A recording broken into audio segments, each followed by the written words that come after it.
1, Module 1, Lesson 6, Suspensions and their Characteristics.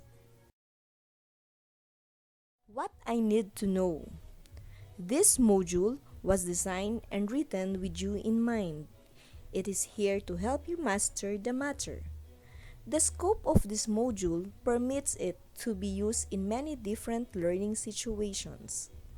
The language used recognizes the diverse vocabulary level of students. The lessons are arranged to follow the standard sequence of the course, but the order in which you read them can be changed to correspond with the module you are now using. The module is about the appearance and uses of suspensions. After going through this module, you are expected to be able to describe the appearance and uses of suspensions. A. For numbers 1 to 5, write S if the materials are suspensions and N if not. Write your answer using your science journal or notebook. Number 1. Water and sand mixture. 2. Muddy water. 3. Dust and air mixture. 4. Salt and water mixture. 5. Soap. B. For numbers 6 to 10, answer it with true if the statement is correct and false if it is not. 6. Sand is insoluble to water. 7. A suspension consists of two or more substances that will mix together but do not dissolve into each other to form new particles or compounds. The mixture of a sugar and water is an example of suspension. 9. Suspensions are insoluble mixture.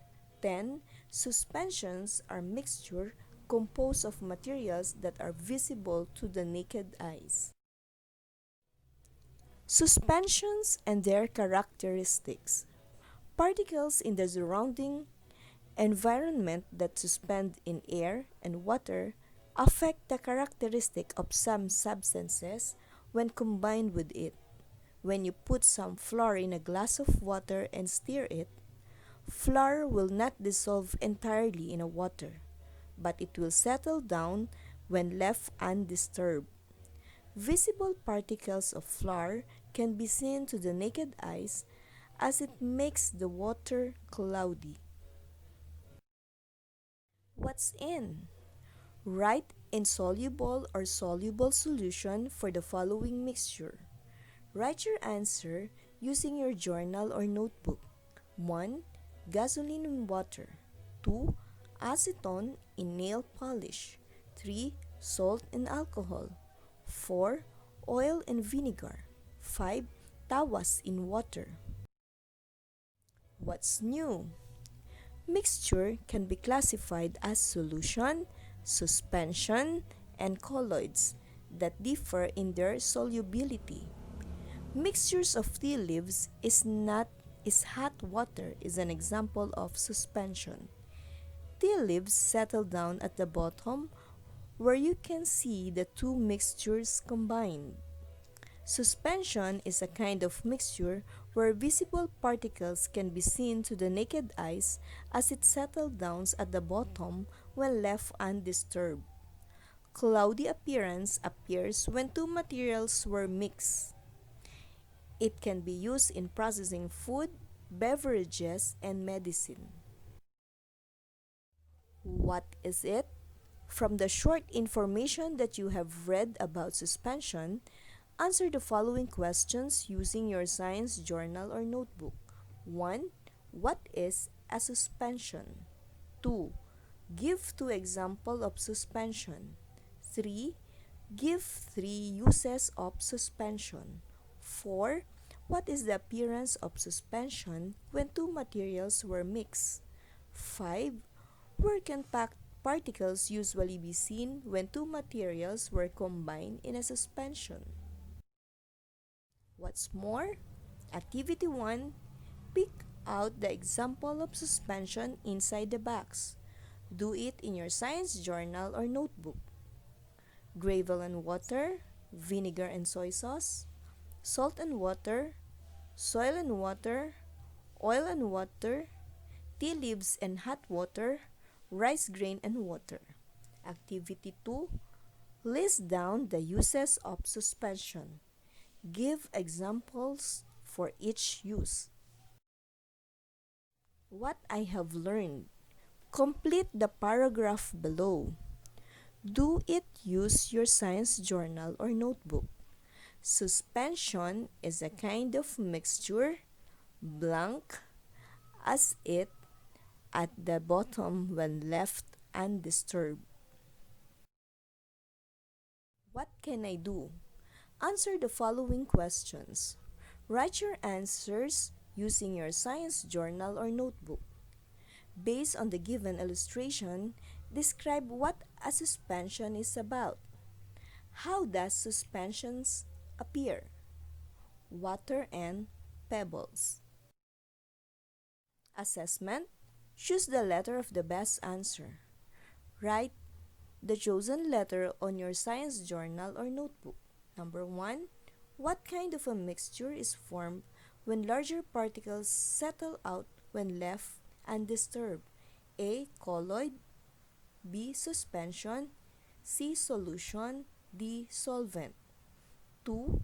What kind of mixture is formed when oil is mixed with water? A. Solution. B. Water.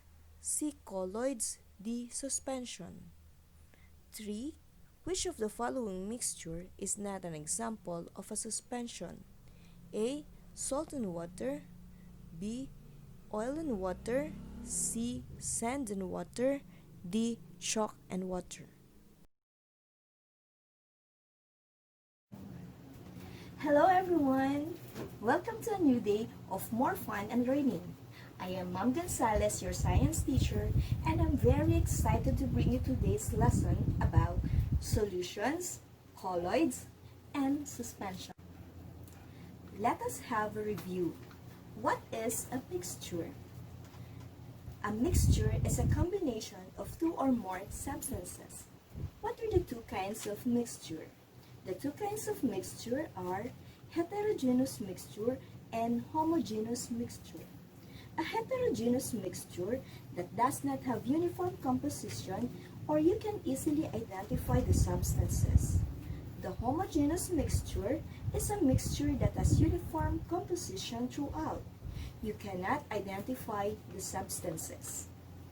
For today's lesson, we are going to classify and describe the solutions, colloids, and suspension. But before that, we are going to have our experiment.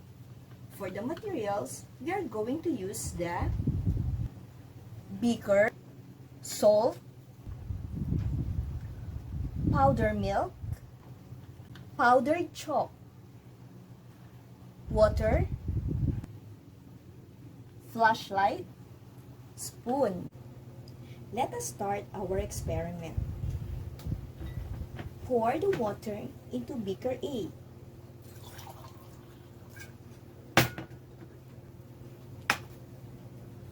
Put salt in the beaker. Then stir it.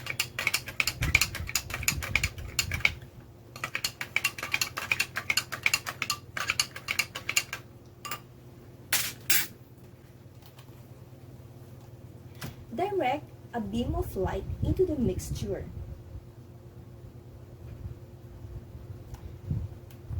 The particles of salts are very small. The light cannot scatter, hence we cannot see the path of light. It is a homogeneous mixture. This mixture is called solution. Solution is a combination of solute and solvent. Pour the water into beaker B.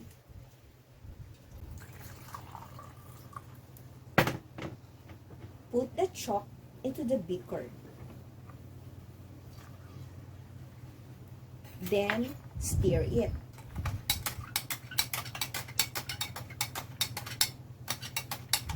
In beaker B, The path of light, the path of light is visible. The chalk is insoluble to water and are big enough to scatter the light passing through them. However, these particles eventually settle down. After some time, the Tyndall effect may not be observed in the suspensions. The effect of scattering of light is called Tyndall effect. Therefore, it is a homogeneous mixture. It is an example of suspension. It can be separated physically.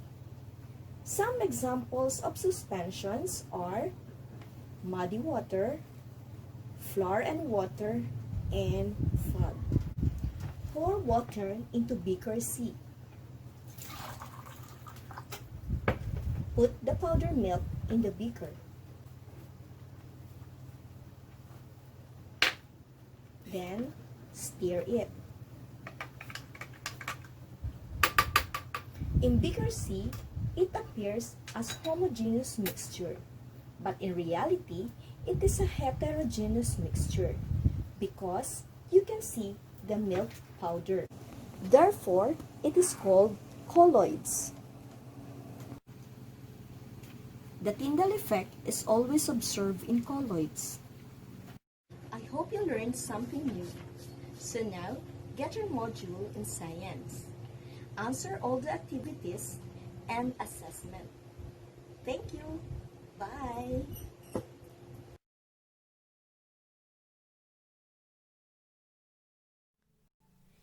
If you encounter any difficulty in answering the tasks in this module, do not hesitate to consult your teacher or facilitator. Always bear in mind that you are not alone. We hope that through this material, you will experience meaningful learning and gain deep understanding of the relevant competencies.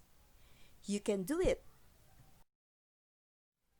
Thank you, Ma'am Emily Gonzales.